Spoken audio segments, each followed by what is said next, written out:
नमस्कार दोस्तों। आज हम पढ़ेंगे हड़प्पा सभ्यता का विकसित चरण। यानी कि हमने हड़प्पा सभ्यता के अध्ययन की दृष्टि से इनको 3 भागों में बांटा था। एक था प्राग हड़प्पा काल का चरण, यानी कि जो 3500 से लेकर हमने 2500 बीसी के आसपास हमने बताया था। आप हमारे चैनल पर जा करके इसको देख सकते हैं, पिछले वीडियो को। अब आगे हम पढ़ेंगे हड़प्पा विकसित चरण। यानी कि हड़प्पा विकसित चरण की अगर बात करें तो ये इसका केंद्र कहाँ था, ठीक है, और ये किस राज्यों में, यानी कि जो विकसित चरण था वो किन किन स्थानों में ज़्यादा जो है प्रचलित हुआ, यानी कि इसका विस्तार कैसे हुआ, और हड़प्पा सभ्यता का क्षेत्र कितना है, ये उत्तर से दक्षिण की दूरी इसकी कितनी है, पूर्व से पश्चिम की दूरी इसकी कितनी है, यह सभ्यता लगभग मिस्र या मेसोपोटामिया की सभ्यता से किस प्रकार जो है, कितने आकार में उससे बड़ी है, इन सब के बारे में हम बारी बारी से अध्ययन करेंगे। अगर हम हड़प्पा सभ्यता की विकसित चरण की बात करें तो हड़प्पा सभ्यता जो है विकसित चरण अगर माना जाता है आर एस शर्मा के आधार पर, यानी कि आर एस शर्मा के आधार पर। आर एस शर्मा जो एक पुरातत्ववेता हैं, यानी कि इतिहासकार हैं, उन्होंने इसको माना है 2500 ईसा पूर्व से लेकर 1900 ईसा पूर्व तक। यानी कि हमने बीसी लिखा, बीसी का मतलब होता है बिफोर क्राइस्ट। तो विकसित चरण में हड़प्पा सभ्यता का केंद्रीय स्थल, यानी कि विकसित चरण में अगर हड़प्पा सभ्यता का केंद्रीय स्थल की बात करें, केंद्रीय स्थल कौन था, हमने जो बताया था केंद्रीय स्थल वही है, यानी कि पंजाब रहा वर्तमान समय में पंजाब और सिंध प्रांत। कौन से? पंजाब और सिंध प्रांत जो है विकसित क्षेत्रों में आते थे। इसका विस्तार अन्य क्षेत्रों में भी हुआ, जैसे कि पाकिस्तान के, जैसे कि हम बात करें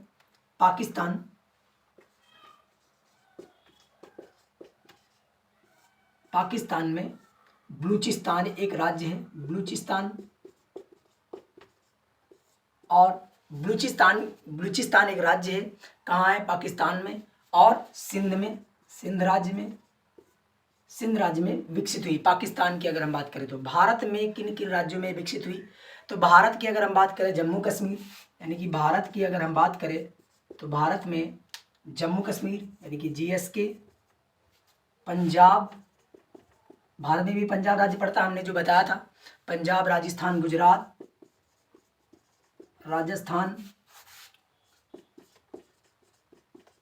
गुजरात, यूपी और महाराष्ट्र।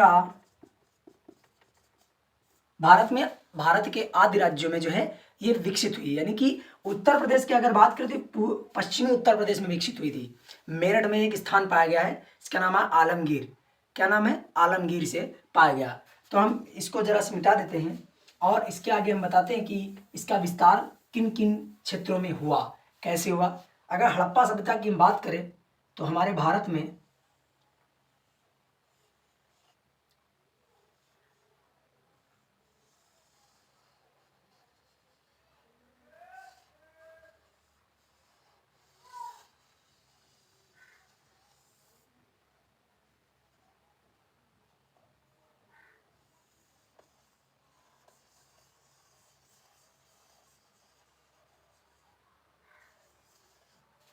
हड़प्पा सभ्यता जो है किन क्षेत्रों में, जैसे कि हमारा ये तो पाकिस्तान रहा, वैसे तो ये अफगानिस्तान तक भी फैला हुआ था।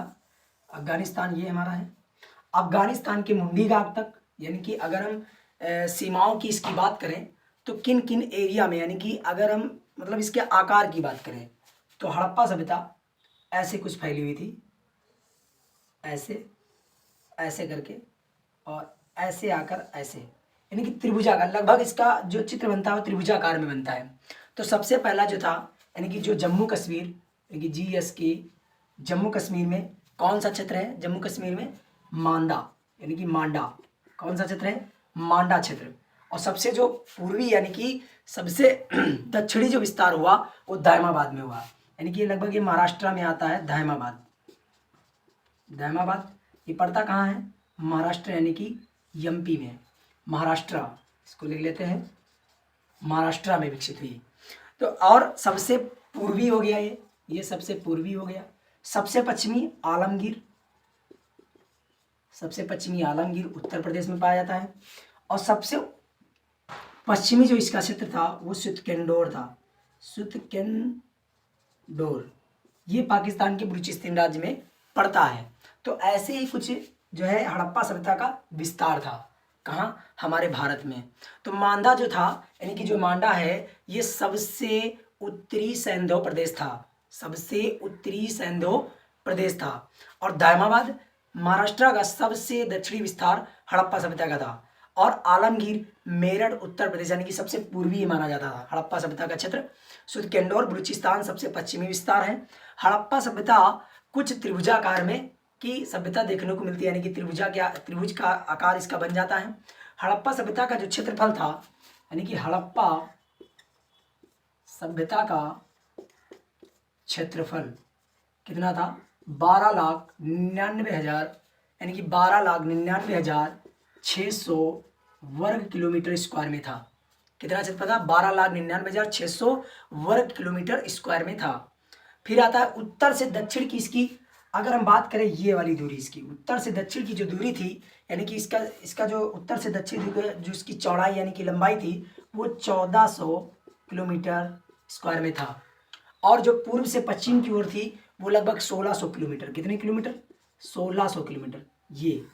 ये आलमगीर से सुदकेंडोर के बीच जो है 1600 किलोमीटर, और मांडा से दायमाबाद तक जो है 1400 किलोमीटर। यह सभ्यता लगभग मिस्र और मेसोपोटामिया की सभ्यता से 12 गुना बड़ी थी। 12 गुना इसका आकार मेसोपोटामिया और मिस्र की सभ्यताओं से 12 गुना ये सभ्यता आकार में बड़ी थी। कौन सी सभ्यता? हड़प्पा सभ्यता। हड़प्पा सभ्यता की अगर हम आगे की बात करें तो इसका नगर योजना कैसी थी, और ये नगरीय योजना मतलब कैसे विकसित हुई, यानी कि हड़प्पा सभ्यता की सबसे प्रमुख विशेषता नगर तथा सफाई संबंधी व्यवस्थाएं थी। हड़प्पा के लगभग सभी स्थल 1500 से ज़्यादा जाल वृद्धि यानी कि ग्रिड पर बिछे हुए थे। हड़प्पा सभ्यता की सड़कें एक दूसरे को समकोण पर काटती थी, दिखाई देती हैं। लगभग सभी स्थल में अगर बात करें तो दो भागों में बटे होते थे। एक गढ़ी में होता था जिसको हम छोटा कहते थे, छोटा स्थल, और एक निचला शहर होता था जिसको हम बड़ा क्षेत्र कहते थे, और एक होता था दुर्ग जो पश्चिम में पाया जाता था। समाज के संपन्न लोग दुर्ग में रहते थे, यानी कि जो ज़्यादा रईस होते थे वो दुर्ग में रहते थे, यानी कि किले के रूप में एक बना होता था और उसी में वो लोग रहते थे। जन सामान्य के लोग निचला शहर में रहते थे, यानी कि जो उनकी जनता होती थी वो निचले शहरों में रहती थी। ये हम नगर योजना के बारे में बता रहे हैं, यानी कि अगर हड़प्पा सभ्यता की नगर योजना की बात करें, यानी कि विकसित चरण में नगर पहले विकसित कैसे थे, उनकी नालियाँ कैसी थी, उनकी एक मतलब सिस्टमैटिक ढंग से उनके जो है बड़ी ही सुदृढ़ तरीके से मकान घर बने हुए करते थे। नालियों का पानी जाया करता था, कहाँ जाना है ये सब पूरा विस्तृत किया हुआ था। जैसे कि जो बड़े लोग होते थे वो दुर्गों में रहते थे, यानी कि उनके घर की तरफ चारों तरफ दुर्ग होता था। अब इस व्यवस्था के कुछ अपवाद भी इसमें मिलते हैं कि इस व्यवस्था से, जैसे कि लोथल, इसमें किसी भी प्रकार का विभाजन नहीं देखने को मिलता है। एक स्थान है धौलावीरा, यह स्थल 3 भागों में बटा हुआ था। धौलावीरा जो स्थान मिला हुआ है वो 3 भागों में बटा हुआ था। जो अधिकांश स्थल 2 भागों में बटे हुए थे उनमें से भी कुछ खास बात देखने को मिलती है कि गढ़ी क्षेत्र कैसा था। आप लोग बताइए कमेंट करके। सुरक्षा दीवार से घिरा होता था, किलेबंदी जिसको बोलते हैं हम गढ़ी। हमने अभी भी बताया दुर्ग या गढ़ी।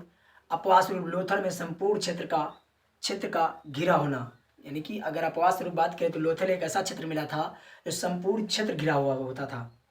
कालीबंगा हमने अभी बताया था, कालीबंगा राजस्थान में निचला शहर न सिर्फ गढ़ी क्षेत्र होता था बल्कि निचला शहर भी अलग अलग इर्द गिर्द यानी कि दुर्गित किले घिरे हुए मिले हैं हमको।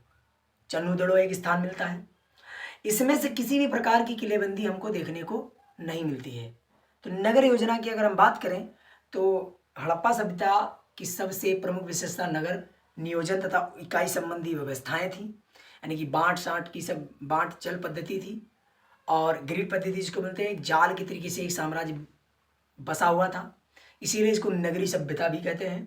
तो विश्व में सबसे पहली नगरी सभ्यता हड़प्पा सभ्यता को माना जाता है। हम नेक्स्ट वीडियो में हड़प्पा सभ्यता के विकसित चरण के बारे में पढ़ेंगे। आज के लिए इतना ही, नमस्कार।